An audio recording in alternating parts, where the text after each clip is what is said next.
Hello guys, flex ko lang sa inyo yung inihaw kong talong. Ayan pala, na-crave pala ako sa talong guys, kaya bigla ako napaisip na mag-ihaw. At ayan na nga guys, sinalang ko na nga siya. Ayan.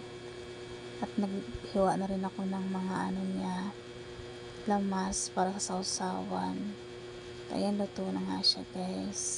Ayan, nababalatan ko na siya. Tapos titimplahin. Ayan. Ang sarap pala ikain ng talong pag matagal ka nang hindi nakakain yan. Sobrang na-crave talaga ako niyan guys. Ang tawag dyan, kinilaw na talong. Timplahan ko na nga siya maya guys. Ayan.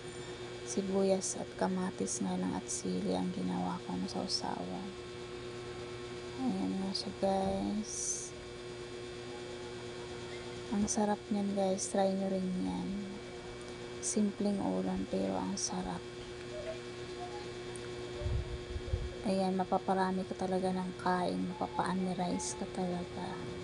Lalo na pag may partner yan na guys, pritong tilapia. Ayan, ang sarap.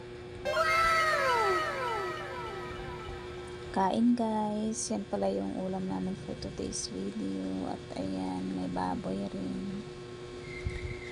Ayan.